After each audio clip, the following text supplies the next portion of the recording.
Good afternoon. I want to begin by thanking President Zelensky for his passionate message this morning. I listened to it in private residence, and he was convincing and significant speech. He speaks for a people who have shown remarkable courage and strength in the face of brutal aggression. Courage and strength that's inspired not only the Ukrainians, but the entire world. Putin is inflicting appalling devastation and horror on Ukraine, bombing apartment buildings, maternity wards, hospitals. I mean, it's god-awful. I was speaking about this with our commander behind me here, General Milley. I mean, it just is amazing.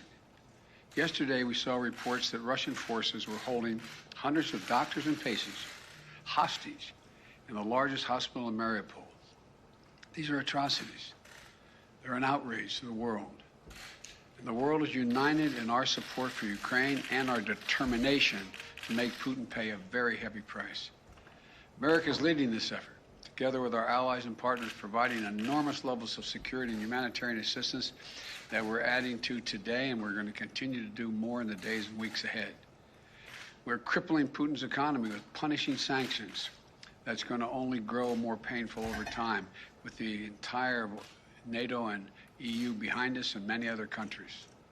What's at stake here are the principles that the United States and the United Nations across the world stand for. It's about freedom. It's about the right of people to determine their own future. It's about making sure Ukraine will never be a victory for Putin, no matter what advances he makes on the battlefield. The American people are answering President Zelensky's call for more help, more weapons for Ukraine to defend itself, more tools to fight Russian aggression. And that's what we're doing. In fact, we started our assistance to Ukraine before this war began, as they started to do exercises along the Ukrainian border, the Russians, starting in March of last year. We took the threat of Putin invading very seriously and we acted on it. We sent Ukraine more security assistance last year, $650 million in weapons, including anti-air and anti-armor equipment, before the invasion, more than we had ever provided before. So when the invasion began, they already had in their hands the kinds of weapons they needed to counter Russian advances. And once the war started, we immediately rushed $350 million in additional aid to further address their needs. Hundreds of anti-air systems, thousands of anti-tank weapons, transport helicopters, armed patrol boats, and other high-mobility vehicles, radar systems that help track incoming artillery and unmanned drones, secure communications equipment and tactical gear, satellite imagery and analysis capacity. And it's clearly helped Ukraine inflict dramatic losses on Russian forces. On Saturday, my administration authorized another $200 million to keep a steady flow of weapons and ammunition moving to Ukraine. Now I'm once again using my presidential authority to activate an additional security assistance to continue to help Ukraine fend off Russia's assault, an additional $800 million in assistance. That brings the total of new U.S. security assistance to Ukraine to $1 billion just this week. These are direct transfers of equipment from our Department of Defense to the Ukrainian military to help them as they fight against this invasion. And I thank the Congress for appropriating these funds. This new package, on its own, is going to provide unprecedented assistance to Ukraine. It includes 800 anti-aircraft systems to make sure the Ukrainian military can continue to stop the planes and helicopters that have been attacking their people, and to defend their Ukrainian airspace. And at the request of President Zelensky, we have identified and are helping Ukraine acquire additional longer-range anti-aircraft systems and the munitions for those systems. Our new assistance package also includes 9,000 anti-armor systems. These are portable, high accuracy shoulder-mounted missiles that the Ukrainian forces have been using with great effect to destroy invading tanks and armored vehicles. It'll include 7,000 small arms, machine guns, shotguns, grenade launchers to equip the Ukrainians, including the brave women and men who are defending their cities as civilians, and they're on the countryside as well. and as well as the ammunition, artillery, and mortar rounds to go with small arms, 20 million rounds in total, 20 million rounds. This will include drones, which demonstrates our commitment to sending our most cutting-edge systems to Ukraine for its defense. And we're not doing this alone. Our allies and partners have stepped up to provide significant shipments of security assistance and will continue to help facilitate these deliveries as well. The United States and our allies and partners are fully committed to surging weapons of assistance to the Ukrainians. And more will be coming as we source additional stocks of equipment that we're ready to transfer. Now I want to be honest with you.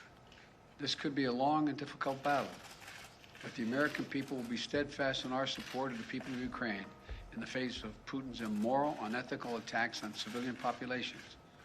We are united in our abhorrence of Putin's depraved onslaught, and we're going to continue to have their backs as they fight for their freedom, their democracy, their very survival. And we're going to give Ukraine the arms to fight and defend themselves through all the difficult days ahead. We're going to continue to mobilize humanitarian relief to support people within Ukraine and those who have been forced to flee Ukraine. In just the past few weeks, we provided $300 million of humanitarian assistance to the people in Ukraine and in neighboring countries.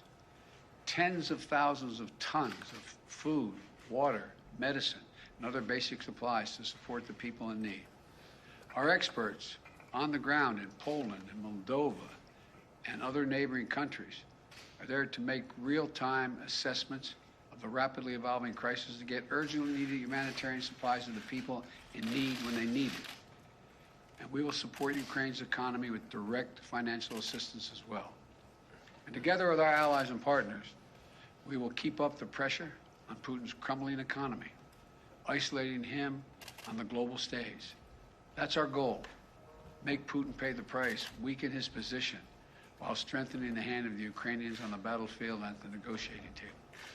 Together with our allies and partners, we're going to stay the course.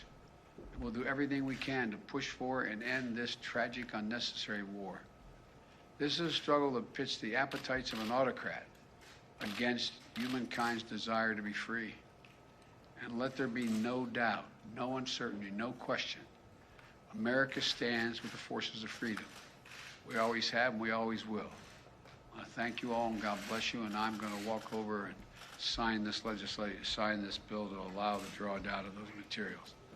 And may God protect their young Ukrainians who are out there defending their country.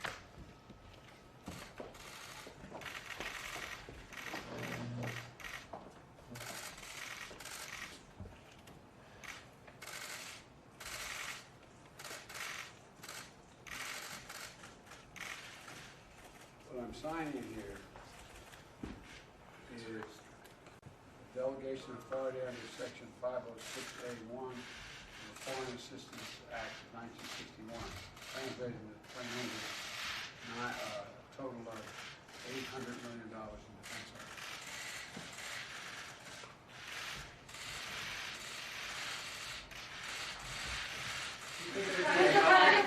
Mr. President, what will it take for you to send the Polish MiGs that President Zelensky is asking for? I'm not going to comment on that right now. I'm not going to comment anything other than what I told you to say. Thank you. Mr.